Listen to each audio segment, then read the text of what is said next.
Zanzibar tukiwa sehemu ya dunia, tuna wajibu na haja ya msingi ya kuendana na mabadiliko na ukuaji wa matumizi ya teknolojia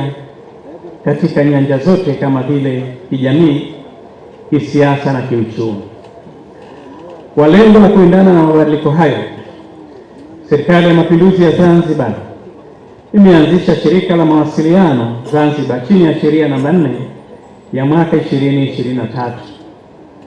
Vile vile imeanzisha Mamlaka ya Serikali Mtandao Zanzibar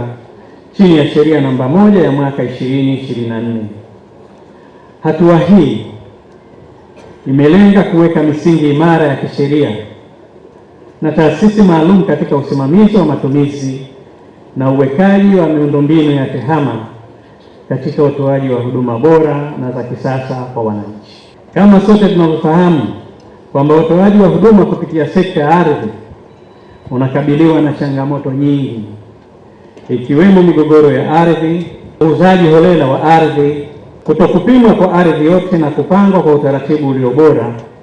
kukosekana kwa kumbukumbu sahihi za ukubwa wa ardhi na kupelekea baadhi ya wananchi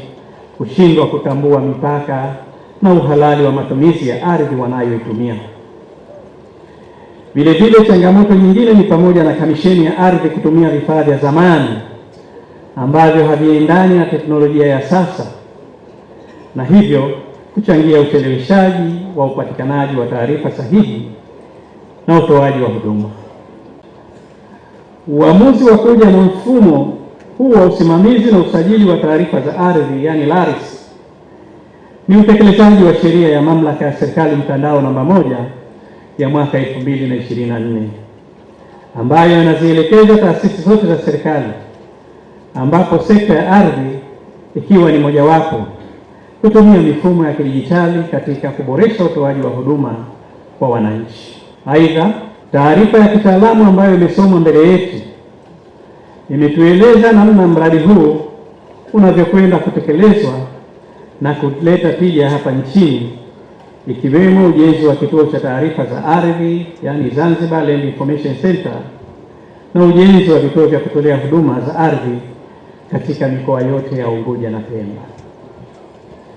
Ni imani yangu kuwa maeneo yote yaliyoainishwa kutekelezwa katika mradi huu yanakwenda kusaidia kuondoa changamoto zilizopo katika sekta ya ardhi na kuleta mafanikio makubwa kwa wananchi na serikali kwa ujumla, ikiwemo kuimarisha uwezo wa serikali kupanga matumizi bora ya ardhi, kuondoa migogoro ya ardhi, kurahisisha upatikanaji wa taarifa sahihi za ardhi, kutambua mipaka na umiliki, kuongeza imani kwa wawekezaji na kuharakisha utoaji wa huduma kwa wananchi kwa kupunguza muda wa ushughulikiaji wa maombi yao. Leo tunazindua utekelezaji wa mradi huu kwa kuanza na eneo la urushaji wa ndege kwa ajili ya upigaji wa picha za anga.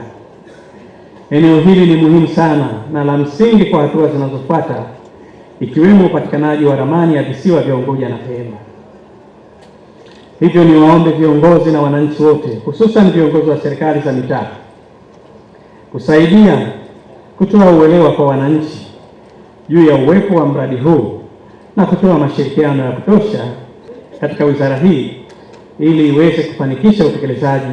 wa mradi huu kwa kiwango kinachokusudiwa. Nimeelezwa kwamba tayari uongozi wa wizara umeshafanya ziara katika ofisi za wakuu wa mikoa na kuonana na uongozi wa mikoa katika mikoa yote mitano kwa lengo la kuutambulisha mradi wa LARIS na kutoa uelewa wa nini kinakwenda kufanyika katika mradi huu. Ni matumaini yangu kwamba mtafanya kazi kwa mashirikiano makubwa na kufikia shabaha ya mradi huu kwa ufanisi uliokusudiwa. Naiagiza Wizara ya Ardhi na Maendeleo ya Makazi na kamati zote zilizoundwa kuusimamia vyema mradi huu ili uweze kukamilika kwa wakati na kwa kiwango kinachotarajiwa.